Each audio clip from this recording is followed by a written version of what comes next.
Hello लोगोफोर, नोंथांमोनखौ आंनि चेनेलाव बरायना लाग्रोनाय गिबियावनो दा नोंथांमोनहा आसाम पुलिसनि एग्जामा माला जायो नोंथांमोनहा नेगासिनो दंमोन। बिराद गोबावानो जाबायमोन लोगोफोर आसाम पुलिसनि खौ नोंथांमोनहा नेनानै थानाया। दा फाइनालि आसाम पुलिसनि दा एडमिट कार्डआ ओंखारना फैबाय लोगोफोर। दा आसाम पुलिसनि physical standard test PST exam जागोन बियो। दा बेयो 3 अक्ट'बराव जागोन। दा नोंथांमोनहा फाइनालि बिनि एडमिट कार्डखौ डाउनलड खालामनानै लादो। दा बिनि अफिसियेल नटिफिकेसन ओंखारबाय। दा आसाम पुलिस रिक्रुटमेन्टआवहाय जोंहा ABUB कनस्टेबलाव बेसेबां पस्ट दंमोन, हिल्स ट्राइबावहाय जोंना 114 पस्ट दंमोन। नैबेखौ नायबानो जाबाय 1 नाम्बाराव।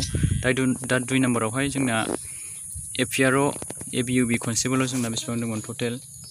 UBआवहाय जोंना 1645 पस्ट दंमोन। ओमफ्राय ABआवहाय जोंना बेसेबां पस्ट दंमोन 2300 पस्ट दंमोन। बेनिफ्राय APRO UB कनस्टेबलावहाय जोंना बेसेबां दंमोन, मोनसेल' पस्ट दंमोन ना लोगोफोर। बेखौ नोंथांमोना नायनानै लाबानो जाबाय। आरो 3 नाम्बारावहाय होनदों लोगोफोर, 3 नाम्बारावहाय मा होनदों जोंना कनस्टेबल पुलिस कमिउनिकेसनावहाय 204 जन पस्ट दंमोन। ओमफ्राय डिसपेच राइडारावहाय जोंना 2 पस्ट दंमोन। नोंथांमोना बेखौ नायनानै लाबानो जाबाय। ओमफ्राय मेसेन्जारावहाय जोंना 2 पस्ट दंमोन। ओमफ्राय APRO कारपेन्टारावहाय 2 पस्ट दङ। बेखौ नायनानै लादो लोगोफोर। 4 नाम्बारावहाय दङ जोंना ड्राइभार पस्टआवहाय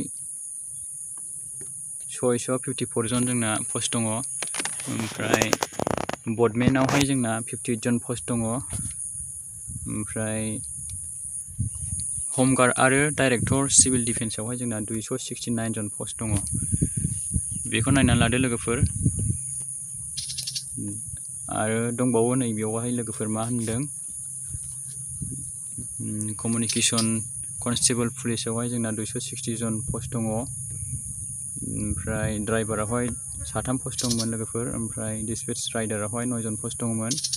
ओमफ्राय नैबेयाव हेन्डिमेनावहाय 2 पस्टमोन।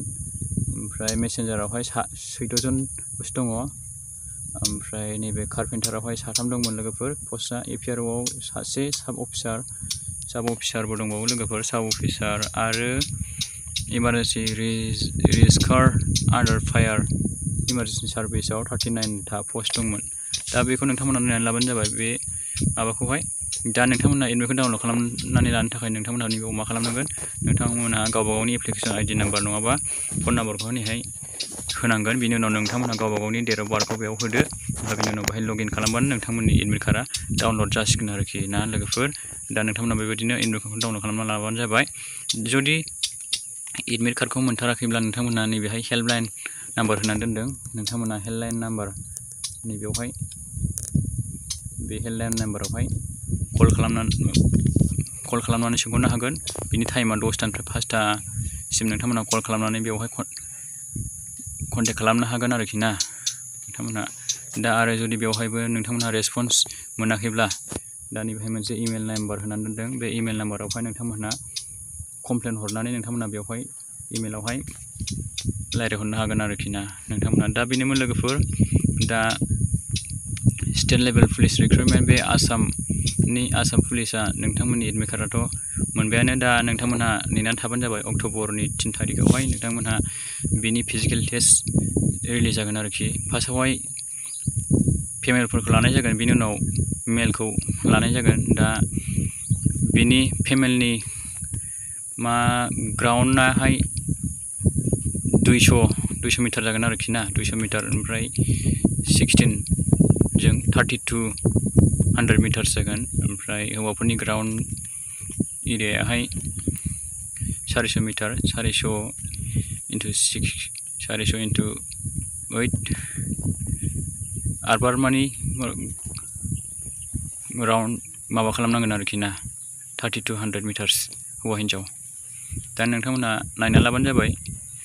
दा मोजाङै मोजां होलायबानो जाबाय एग्जामखौहाय। दा जायफोरना फिजिकेल टेस्ट दङ नोंथांमोना 3 अक्ट'बराव होनो मोनसिगोन आरोखि आसाम पुलिसनि। दा भिडिअ'आ बेखिनियामोन लोगोफोर।